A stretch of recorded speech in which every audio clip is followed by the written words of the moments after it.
तो अमेरिका ने रूस से तेल खरीद पर भारत को बड़ी राहत दी। इस जंग के बीच में ये बड़ी जानकारी सामने आ रही है और ये भारत के लिहाज से महत्वपूर्ण है क्योंकि अमेरिका की तरफ से ये बड़ी राहत तेल खरीद में भारत को दी गई। ईरान युद्ध के बीच हॉर्मुज रूट बंद होने की वजह से दुनिया भर में पैदा हुए तेल संकट के खतरे के बीच अमेरिका ने भारत को रूस से तेल खरीदने पर 30 दिनों के लिए अस्थायी छूट दे दी। अब इसका मतलब समझिए, अब इसका मतलब यह है कि भारत अगले 30 दिनों तक रूस से तेल खरीद सकता है। रूस के कई तेल टैंकर्स लंबे समय से समुद्र में खड़े हुए थे क्योंकि अमेरिकी प्रतिबंधों की वजह से उनका सौदा अटका हुआ था। अब ऐसे में इस 3 दिन की अस्थायी राहत से भारतीय रिफाइनरीज को रूस से तेल खरीदने की इजाजत मिल गई। अमेरिका का कहना है कि यह फैसला वैश्विक तेल सप्लाई को स्थिर रखने और बाजार में संकट कम करने के लिए लिया गया है। यह बड़ी जानकारी और बड़ा फैसला सामने आया जहां पर यूएस ट्रेजर सेक्रेटरी की तरफ से, स्कॉट बेसेंट की तरफ से जानकारी दी गई। राष्ट्रपति ट्रंप की ऊर्जा नीति के चलते अमेरिका में तेल और गैस का उत्पादन अब तक के सबसे ऊंचे स्तर पर पहुंच गया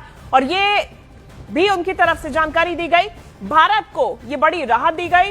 ईरान युद्ध के बीच हॉर्मुज रूट बंद होने से दुनिया भर में पैदा हुए तेल संकट के बीच में भारत के लिए ये बड़ी राहत।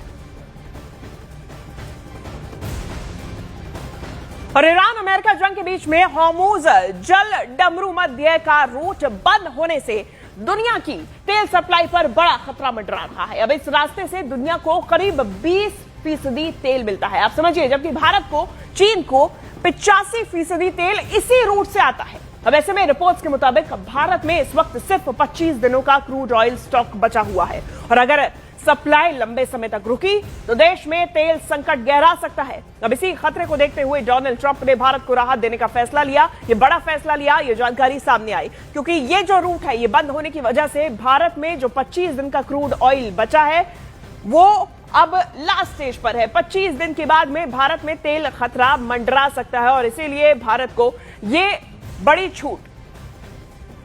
और बीजेपी की ओर से अब इस मुद्दे को लेकर कांग्रेस पर बड़ा हमला हुआ, जहां बीजेपी के प्रदीप भंडारी ने एक्स पोस्ट पर लिखा कि भारत विरोधी राहुल गांधी और कांग्रेस को करारा जवाब मिल गया, जिन्होंने तेल की कमी की झूठी खबरें फैलाकर दहशत फैलाने की कोशिश की। प्रधानमंत्री के नेतृत्व में भारत की रणनीतिक तेल कूटनीति एक बार फिर सफल रही। सोशल मीडिया पर प्रदीप भंडारी की तरफ से पोस्ट किया गया। इस पूरे मामले में बीजेपी की तरफ से इस मुद्दे को लेकर कांग्रेस पर बड़ा हमला बोला गया।